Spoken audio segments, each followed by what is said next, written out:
जय श्री कृष्णा दोस्तों, जय माता दी। दोस्तों, एक बार बृहस्पति जी ब्रह्मा जी से कहते हैं, हे ब्रह्मदेव, आप अत्यंत बुद्धिमान, सर्वशास्त्र और चारों वेदों को जानने वालों में श्रेष्ठ हैं। हे प्रभु, कृपा कर मेरा वचन सुनिए। नवरात्रि व्रत और उत्सव क्यों किया जाता है? हे भगवान, इस व्रत का फल क्या है? किस प्रकार करना उचित है और इस व्रत को किसने किया, सो विस्तार पूर्वक बताइए। बृहस्पति जी का ऐसा प्रश्न सुनकर ब्रह्मा जी कहने लगे, हे बृहस्पति देव, प्राणियों का हित करने की इच्छा से तुमने बहुत ही अच्छा प्रश्न किया है। जो मनुष्य मनोरथ पूर्ण करने वाली दुर्गा, महादेवी, सूर्य और नारायण का ध्यान करते हैं, वे मनुष्य धन्य हैं। यह नवरात्र व्रत संपूर्ण कामनाओं को पूर्ण करने वाला है। इसके करने से पुत्र चाहने वाले को पुत्र, धन चाहने वाले को धन, विद्या चाहने वाले को विद्या और सुख चाहने वाले को सुख की प्राप्ति होती है। इस व्रत को करने से रोगी का रोग दूर हो जाता है और कारागार में पड़ा मनुष्य बंधन से छूट जाता है। मनुष्य की तमाम विपत्तियां दूर हो जाती हैं और उनके घर में संपूर्ण संपत्तियां आकर उपस्थित हो जाती हैं। बाँझ स्त्री को भी इस व्रत से पुत्र रत्न की प्राप्ति होती है। ऐसा कोई भी मनोरथ नहीं है जो समस्त पापों को दूर करने वाले इस व्रत के करने से सिद्ध नहीं हो सकता। ब्रह्मा जी इसके बाद कहते हैं, हे बृहस्पति देव, जिसने पहले इस महाव्रत को किया है उसका पवित्र इतिहास मैं तुम्हें सुनाता हूँ, तुम ध्यान पूर्वक सुनो। इस प्रकार ब्रह्मा जी के वचन सुनकर बृहस्पति जी बोले, हे ब्रह्मदेव, मनुष्यों का कल्याण करने वाले इस व्रत के इतिहास को मेरे लिए कहो। मैं ध्यान पूर्वक सुन रहा हूँ, आपकी शरण में आया हूँ, मुझ पर कृपा करो। तब ब्रह्मा जी कहते हैं, पीठथ नाम के मनोहर नगर में एक अनाथ नाम का ब्राह्मण रहता था। वह भगवती दुर्गा का भक्त था।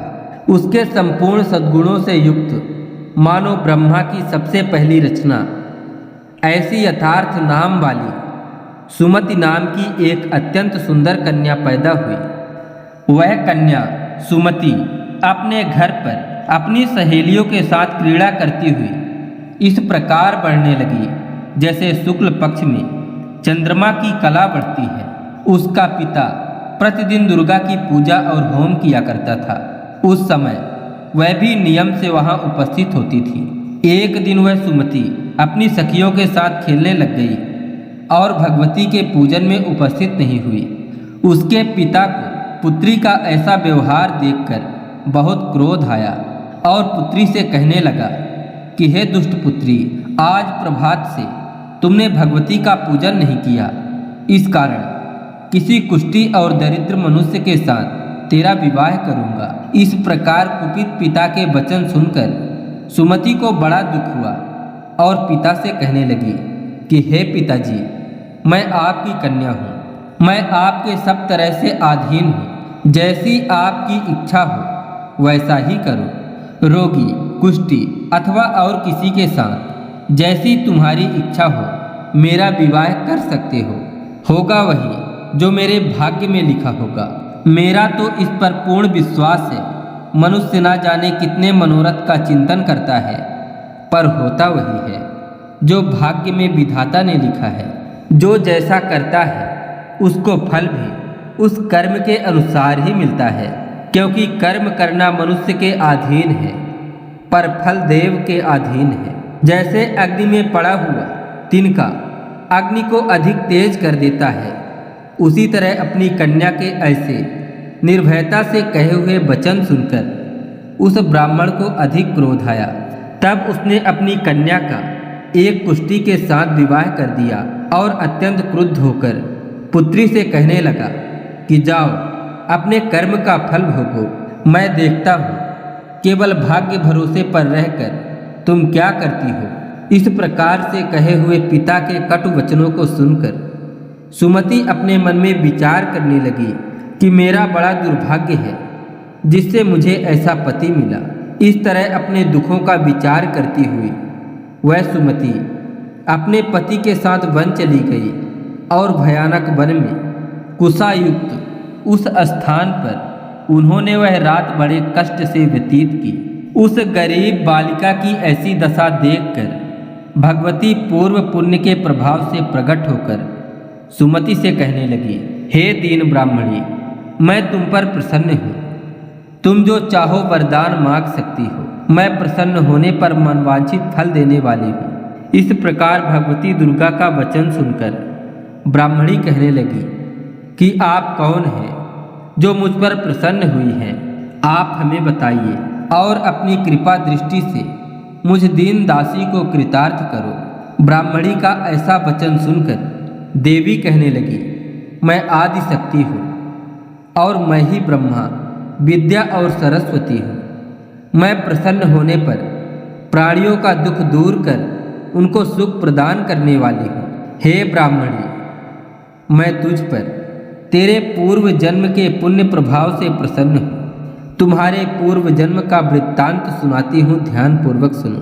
तू पूर्व जन्म में निषाद भील की स्त्री थी और अति पतिव्रता थी। एक दिन तेरे पति निषाद ने चोरी की।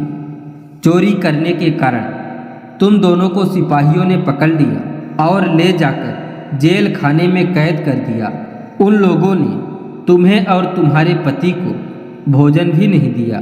इस प्रकार नवरात्र के दिनों में तुमने ना तो कुछ खाया और ना ही जल पिया, इसलिए 9 दिन तक नवरात्र का व्रत हो गया। हे ब्राह्मणी, उन दिनों में जो व्रत हुआ उस व्रत के प्रभाव से प्रसन्न होकर मैं तुम्हें मनवांछित वस्तु दे रही हूँ। तुम्हारी जो इच्छा हो सो मांगो। इस प्रकार दुर्गा के कहे हुए वचन सुनकर ब्राह्मणी बोली कि अगर आप मुझ पर प्रसन्न हैं तो हे दुर्गे, मैं आपको प्रणाम करती हूँ। कृपा करके मेरे पति के कोढ़ को दूर करो। देवी कहने लगी कि उन दिनों में तुमने जो व्रत किया था उस व्रत के 1 दिन का पुण्य अपने पति का कोढ़ दूर करने के लिए अर्पण करो। मेरे प्रभाव से तुम्हारा पति कोढ़ रहित और सोने के समान शरीर वाला हो जाएगा। इसके बाद ब्रह्मा जी कहते हैं, इस प्रकार देवी का वचन सुनकर वह ब्राह्मणी बहुत प्रसन्न हुई और पति को निरोग करने की इच्छा से ठीक है ऐसा बोली। तब उसके पति का शरीर भगवती दुर्गा की कृपा से कुष्ठहीन होकर अति कांति युक्त हो गया, जिसकी कांति के सामने चंद्रमा की कांति भी क्षीण हो जाती है। वह ब्राह्मणी पति की मनोहर देह को देखकर देवी को अति पराक्रम वाली समझकर स्तुति करने लगी कि हे दुर्गे, आप दुर्गत को दूर करने वाली, तीनों जगत का संताप हरने वाली, समस्त दुखों को नाश करने वाली हो, रोगी मनुष्य को निरोग करने वाली हो, प्रसन्न होने पर मन वांछित वस्तु देने वाली और दुष्ट मनुष्य का नाश करने वाली हो। तुम ही सारे जगत की माता और पिता हो। हे अम्बे, मुझ अपराध रहित अबला का मेरे पिता ने कुष्ठी के साथ विवाह कर मुझे घर से निकाल दिया। तब आपने ही मेरा इस आपत्ति रूपी समुद्र से उद्धार किया। हे देवी, मैं आपको प्रणाम करती हूँ, मुझ दीन की रक्षा करो। इसके बाद ब्रह्मा जी बृहस्पति देव से कहते हैं कि हे बृहस्पति देव, इस प्रकार उस सुमति ने मन से देवी की बहुत स्तुति की। उसकी की हुई स्तुति सुनकर देवी को बहुत संतोष हुआ और ब्राह्मणी से कहने लगी, हे ब्राह्मणी, तुम्हारे उद्दालक नाम का अति बुद्धिमान, धनवान और कीर्तिवान और जितेंद्रिय पुत्र शीघ्र ही होगा। ऐसा कहकर वह देवी उस ब्राह्मणी से फिर कहने लगी कि हे ब्राह्मणी, और जो कुछ तेरी इच्छा हो वो भी मनवांछित वस्तु मांग सकती हो। ऐसा भगवती दुर्गा का वचन सुनकर सुमति ने कहा, हे भगवती दुर्गे, अगर आप मुझ पर प्रसन्न हैं तो कृपा करके मुझे नवरात्रि व्रत विधि बताइए। हे दयावती, जिस विधि से नवरात्र व्रत करने से आप प्रसन्न होती हैं, उस विधि और उसके फल का मेरे लिए विस्तार से वर्णन करिए। इस प्रकार ब्राह्मणी के वचन सुनकर दुर्गा कहने लगी कि हे ब्राह्मणी, मैं तुम्हारे लिए संपूर्ण पापों को दूर करने वाली नवरात्रि व्रत विधि को बताती हूँ, जिसको सुनने से तमाम पापों से छुटकारा, मोक्ष की प्राप्ति होती है। तुम ध्यान से सुनो।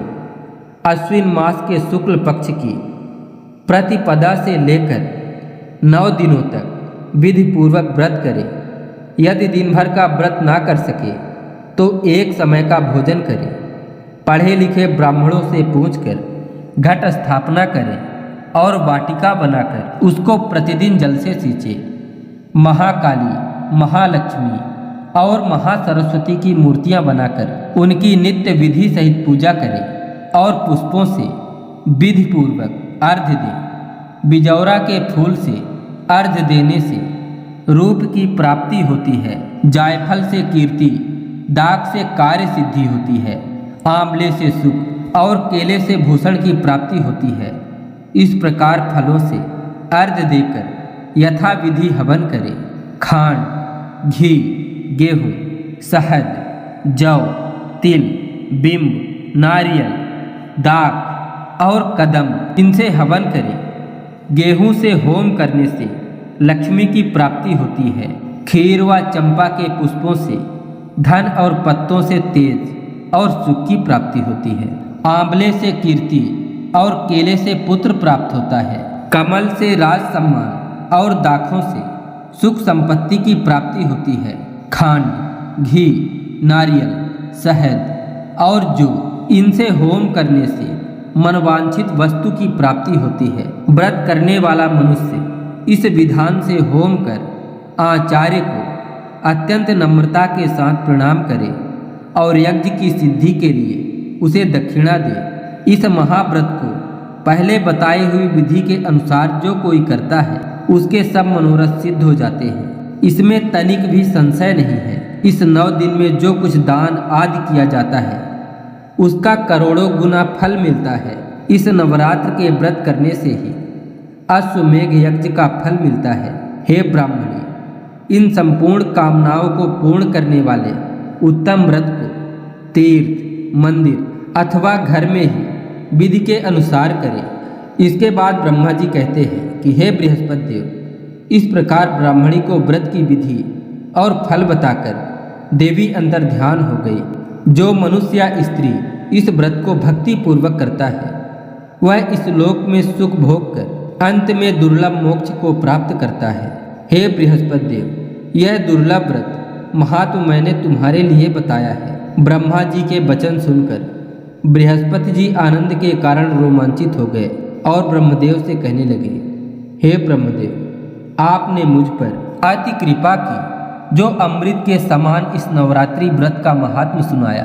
हे प्रभु, आपके बिना और कौन इस महात्म को सुना सकता है।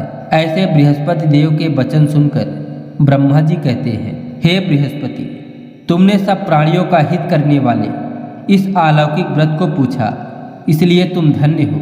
यह भगवती शक्ति संपूर्ण लोगों का पालन करने वाली है। इस महादेवी के प्रभाव को कौन जान सकता है। दोस्तों, आशा करते हैं कि माँ दुर्गा की यह नवरात्रि कथा आपको पसंद आई होगी। तो दोस्तों, मिलते हैं अगले वीडियो में। तब तक के लिए जय श्री कृष्णा, राधे राधे, जय माता दी, जय माँ दुर्गा।